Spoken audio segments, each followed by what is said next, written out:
салом сомиёни азиз, шуморо бо хабарҳои ин соат дар нашри мустақим ман Лайли Назарзода шинос мекунам.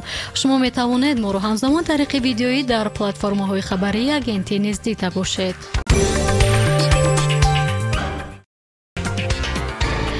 аз ҷониби иёлоти муттаҳидаи амрико ба маркази таълимии минтақавии агентии амнияти ҳастаӣ ва радиатсионии тоҷикистон таҷҳизоти назорати бехатарӣ ва радиатсионӣ ҳадия шудааст, ки он беш аз $1 миллион арзиш дорад.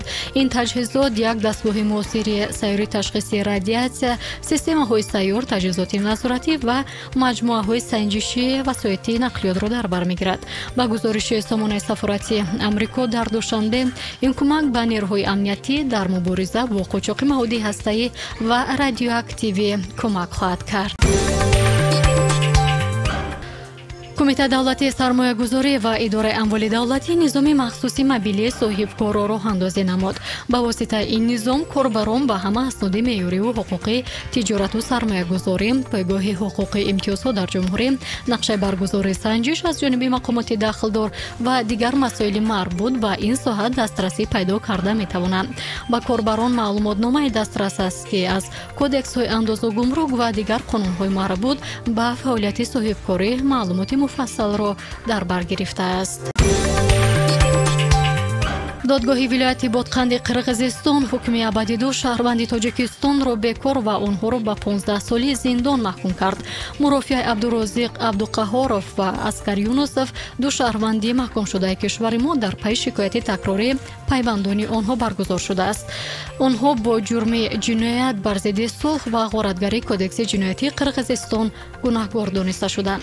раиси вилояти Соғд рӯзи 11 октябр гуфта буд, ки ҳамроҳ бо мақомоти интизомии Тоҷикистон ба мақомоти зиддахли кишвари ҳамсоя номаҳои расмӣ навиштааст ва бар асоси ин номаҳо додгоҳи таҷдиди назар баргузор хоҳад шуд. ҳамсари яке аз боздоштшудаҳо гуфтааст, шавҳараш танҳо барои аксбардорӣ бо низомиёни тоҷик ба ҳабси абад маҳкум шудааст ва тасмим дорад, ки то лағви ҳукм талош хоҳад кард. додгоҳи шаҳри Турсунзода ду нафар сокинони маҳаллиро барои содир кардани ҷиноятҳои вазнин дар замони ҷанги шаҳрвандӣ барои 15 сол равонаи зиндон кардааст. аз ин ду нафар, ки Исмоил Самиев ва Рамазон Мурадов ном бурда мешавад, ба иттилои прокуратураи генералӣ узви гурӯҳи муташаккили ҷиноӣ буданд, ки дар давоми солҳои 1996-98 бо силоҳҳои гуногун мусаллаҳ шудаву ҷиноятҳои махсусан вазнин ба монанди бандитизм, роҳзанӣ ва кушторо содир карданд.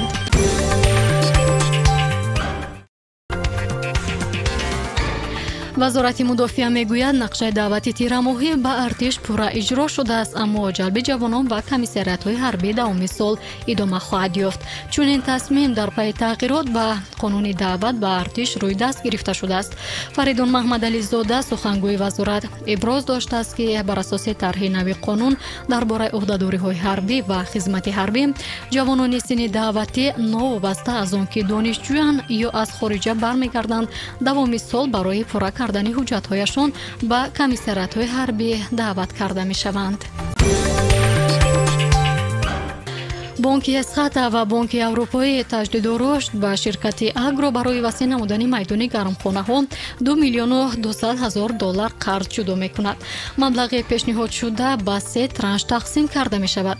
ширкати Агро воқеъ дар вилояти Суғд гармхонаҳои замонавиро дар ихтиёр дорад, ки сабзавоте истеҳсол мекунад, ки ба нуқтаҳои савдои чакана дар саросари кишвар ва берун аз он интиқол дода мешавад.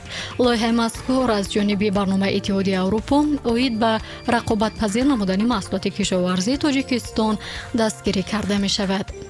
хуб, ин буд нашри ҷанбастии барномаи хабарӣ дар радиои Азия Плюс. шумо метавонед ҳама рӯза соати 18 шом пахши онлайни моро тариқи саҳифаи Facebook, Instagram ва YouTube низ дида бошед.